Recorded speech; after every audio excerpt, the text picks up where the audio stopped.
Greetings and welcome back to Room 303 and our chats with Emily as we are calling our readings through the poetry of Emily Dickinson. We are in the Johnson edition. We turn out a poem 780. The truth is stirless. Now, this idea of the quest for the truth as force, she'll call it in this poem, gives rise to all kinds of interesting philosophic questions.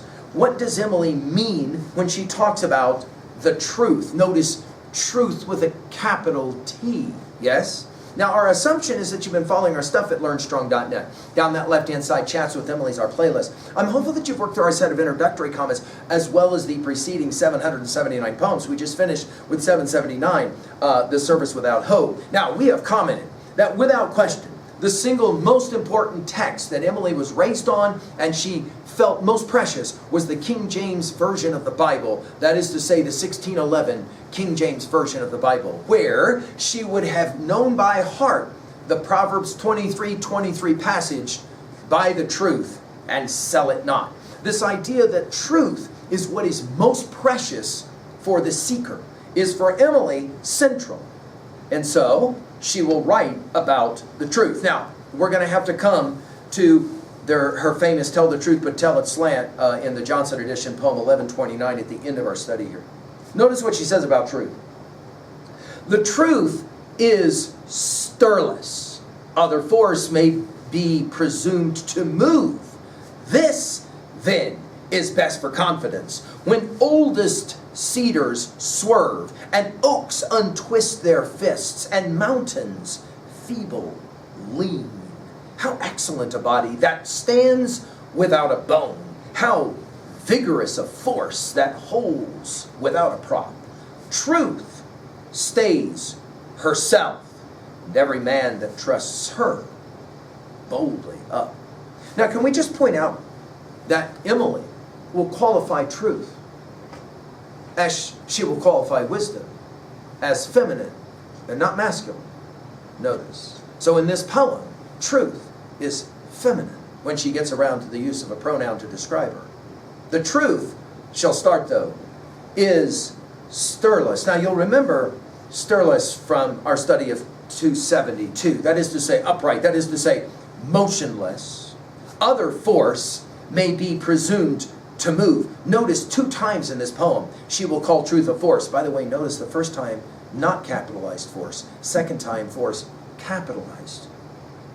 This dash, then dash, is best for confidence. Truth. Most important thing you can have in your life is truth. If you wish to be confident, she'll talk about it as standing upright, standing without a bone.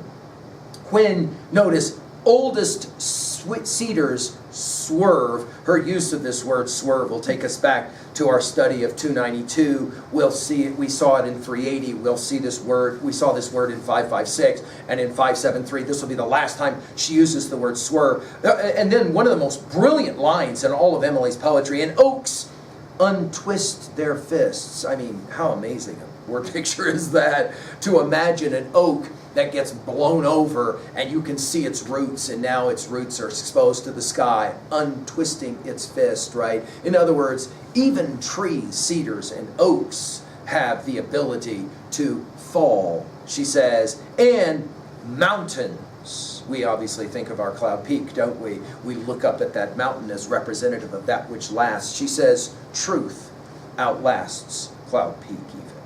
Mountains feeble lean. Notice the uses of the dashes here. How excellent a body, notice capitalized, a body that stands without a bone. How vigorous, and that's the key word of the poem, isn't it? A force that holds without a prop. In other words, how amazing is it to be able to have one thing that you can fully rely upon, and you don't need anything else. For her, she says, that's what truth is. And then she comes back to it. Truth stays herself, unchangeable, if you will. And every man that trusts her boldly up. Notice she invents through the use of the dash, so she doesn't have to say it a second time. In other words, if you really want to stand up, boldly stand up, then make sure that you have the truth. If you have the truth, then you're fine. You're never going to fold. Mountains will fold before you will fold.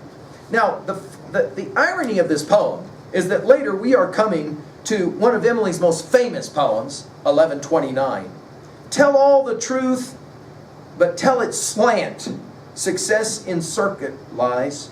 Too bright for our infirm delight, the truth's superb surprise. As lightning to the children, eased with explanation kind, the truth must dazzle gradually, or every man be blind. Now, it isn't that she is completely opposed to the notion of the truth. She just simply says that when you report it, you better report it a little bit slant, or you're going to blind everyone. Of course, when we get there, we'll come back to this poem, as well as obviously our study of Plato's Republic, and especially Republic 7 and the cave allegory. What are we going to do with a message here at 2a? I think her argument is that to the greatest artists, and she, of course, would have put who there? Well, certainly Shakespeare. Certainly, we would argue she would put there Dante and Milton. To the great artists, truth is enough. That's all you need. And as long as you have truth, you don't have to worry about whether you can stand, whether you have confidence or not. At 2b, I love that truth here is feminine, not masculine, much like wisdom in Sophia. At 3a, we mentioned Plato. Think about Plato's Apology. We've given full lectures at Lundström.net. Think about Plato's Apology. There's the old man Socrates standing in front of his soon-to-be assassins. They're going to kill him. They're going to make him drink that hemlock shake. And what is it that he says? The unexamined life is not worth living. That is to say, what is the goal of the life of the philosopher? To seek the truth and to find it, and then to live it as best as one can. I think standing behind this poem as well as Keats's famous Ode on a Grecian Urn, what is it that finally that urn says? When finally that urn speaks, when old age shall this generation waste. What is it? Beauty is truth. Truth, beauty. That's all you know on earth and all you need to know. Finally, at 3b, to own a poem like this, is truth enough for you? I hope Emily's challenging you philosophically. Thank you.